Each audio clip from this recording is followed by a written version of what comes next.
जोहार, मी श्रीमंत सुरपाम. आपण पाहत आहात एस भारत न्यूज, जनसामान्याचा आवाज. बातमी आहे गडचिरोलीहून. गडचिरोली विधानसभा क्षेत्राचे आमदार डॉक्टर मिलिंदजी नरोटे यांनी जिल्हा हिवताप निरंतर कार्यालयाला दिली भेट. या भेटीदरम्यान त्यांनी कामगारांच्या विविध समस्या जाणून घेतल्या. कामगारांनी यावेळी आमदार महोदयांना निवेदन सुद्धा दिले. या प्रसंगी जिल्हा हिवताप अधिकारी पंकज हेमके उपस्थित होते.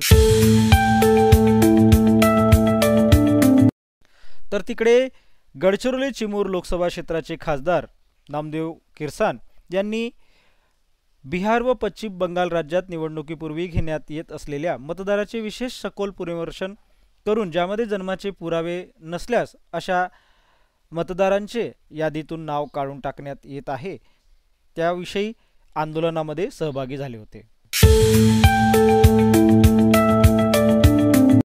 रोजगार हमी योजना समितीची बैठक समिती प्रमुख श्री सुनील शेडके यांच्या अध्यक्षतेखाली विधान भवन येथे पार पडली. यावेळी चंद्रपूर जिल्ह्यामध्ये रोजगार हमी योजनेच्या माध्यमातून राबवण्यात येणाऱ्या योजनांना गती देणे, विकास कामाचे आराखडे तयार करणे तसेच योजना प्रभावीपणे कार्यान्वित करणे याविषयी प्रभावीपणे आमदार सुधाकर अडबले यांनी लक्ष केंद्रित केले.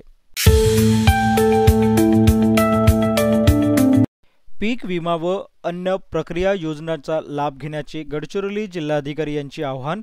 शेतकऱ्यासाठी संकट काळात आधार ठरणाऱ्या सुरक्षित प्रधानमंत्री पीक विमा योजनेत 31 जुलै 2025 पर्यंत नोंदणी करून अधिकाधिक शेतकऱ्यांनी सहभागी होण्याचे आवाहन जिल्हाधिकारी अविशांत पांडा यांनी केले.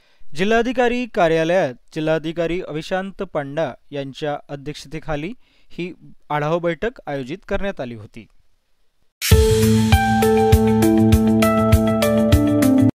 आज 26 जुलै रोजी गडचिरोली शहरातील कारगिल चौकात होणार कारगिल विजय दिवस उत्साहात साजरा. उदयजी धकाते यांनी उपस्थित राहण्याची केली विनंती. काल 25 जुलै 2025 रोजी आरमोरी विधानसभा क्षेत्राचे आमदार रामदासजी मसराम यांनी आरमोरी येथे जनता दरबार घेतला.